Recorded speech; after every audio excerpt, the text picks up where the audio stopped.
تھی، میں بیٹے کو دیکھتی رہ جاتی تھی، مجھے بیٹے سے بڑا پیار تھا، میں اپنے بیٹے کو پالتی رہی، میں اپنے بیٹے کو پالتی رہی، مگر دیکھو قسمت کی ماری، ایک تو میرے شوہر کا انتقال ہو چکا ہے، اب سنو اللہ تعالیٰ نے میرے ساتھ کیسا امتحان لیا،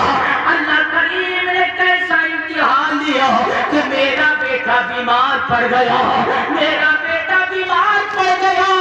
میرے بیٹے کو ایسی بیماری لگی، میرے بیٹے کو ایسی بیماری لگی کہ میں نے اپنے شہر کے بڑے بڑے ڈاکٹروں کو دکھایا، بڑے بڑے سرجنوں کو دکھایا، بڑے بڑے حکیموں کو دکھایا، بڑے بڑے طبیبوں کو دکھایا، میرے بیٹے کی بیماری کی وجہ سے میرے اپنے اپنوں نے میرے ساتھ رشتہ توڑ لیا، میرے ساتھ اپنے اپنوں نے رشتہ توڑ لیا، اے بچے میری کہانی کیا سنو گے، میرے بڑے پیر کے آنکھوں میں آنسو، میرے بڑے پیر نے فرمایا مائی تو سناتی جا میں سنتا جاتا ہوں، وہ کہنے لگی میں نے بڑے بڑے ڈاکٹروں کو دکھایا مگر میرے شہر کے تمام ڈاکٹروں نے منع کر دیا، میں نے بڑے بڑے سرجنوں کو دکھایا مگر سرجنوں نے بھی منع کر دیا، میں نے بڑے بڑے حکیموں کو دکھایا مگر بڑے بڑے حکیموں نے بھی منع کر دیا، میں نے بڑے بڑے طبیبوں کو دکھایا مگر بڑے بڑے طبیبوں نے بھی منع کر دیا، تب جا کر میرے محلے کے لوگوں نے مجھ سے کہا اب تیرے بیٹے کو دنیا کا کوئی بھی ڈاکٹر صحیح نہیں کر سکتا ہے، اگر تم چاہتی ہو کہ تیرا بیٹا ٹھیک ہو جائے تو تم اس خانقاہ میں لے کر چلی جاؤ، اب جس خانقاہ میں میں موجود ہوں لوگوں نے مجھے اس خانقاہ کا پتہ بتایا اور کہا کہ تم اپنے بیٹے کو وہاں لے کر چلے جاؤ، وہ عورت روتی جا رہی ہے اور کہتی جا رہی ہے میں نے اپنے لال کو سینے سے لگایا، میں نے اپنے کلیجے کے ٹکڑے کو اپنے کلیجے سے لگایا اور اپنے لال کے منہ کو میں نے چوما، اپنے لال کے رخسار کو میں نے چوما، میرا بیٹا زبان کھول کر بار بار مجھے دکھا رہا تھا، میں تو ماں ہوں مجھے تمام باتیں سمجھ میں آ رہی تھی، میں تو ماں ہوں میں تو تمام باتیں سمجھ رہی تھی، بار بار زبان کھول کر میرا بیٹا دکھا رہا تھا، تو میں نے اپنے بیٹے کی بولی سمجھ کر کہا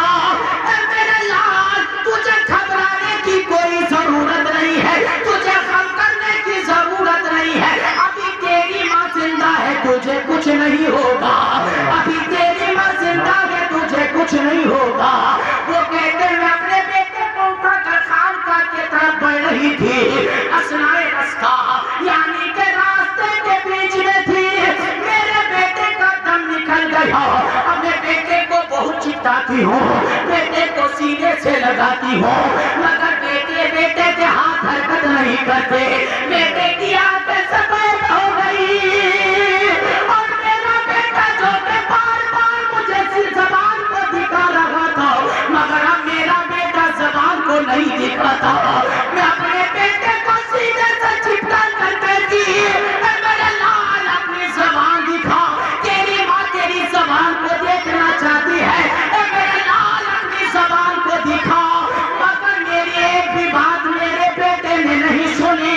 اب میں پھر بھی درد کے ماہی اپنے بیٹے کو اس خانقاہ میں لے کر آ گئی اور اس خانقاہ کے بزرگ سے ملی اور میں نے کہا اللہ کے ولی دیکھیے تو صحیح میرے بیٹے کو کیا ہو گیا ہے، اللہ کے ولی نے میرے بیٹے کے ہاتھ کے نبض پہ ہاتھ رکھا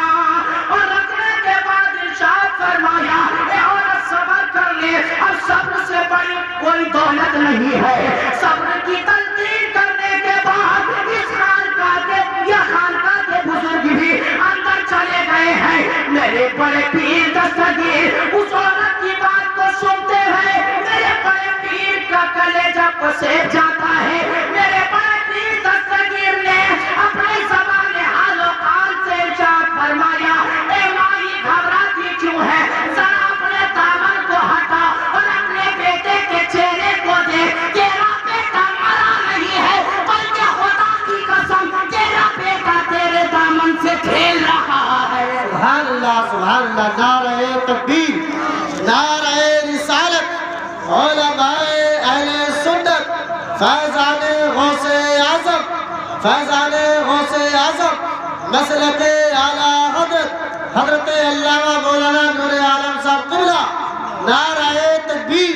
نعرہ رسالت, علماء اہل سنت. اچھا بھائی لوگوں باتیں سمجھ میں آئی باتیں سمجھ میں؟ کوئی بوجھ والی تقریر تو نہیں کر رہا ہوں نا؟ کوئی بوجھ والی تقریر تو نہیں؟ بول بات سمجھ میں آ رہی کہ نہیں آ رہی تو بول دو سبحان اللہ میرے دوست. یہ سبحان اللہ اگر آپ کہو گے تو آپ کو بھی فائدہ ہوگا. میں کہہ رہا ہوں مجھے بھی فائدہ ہوگا, کہلوا رہا ہوں پھر فائدہ ہوگا, ڈبل فائدہ ہوگا. ذرا واپس سے بولو سبحان اللہ. اب بڑے پیر نے کیا فرمایا, مائی تیرا بیٹا مرا نہیں ہے, ذرا اپنے دامن کو ہٹا کر کے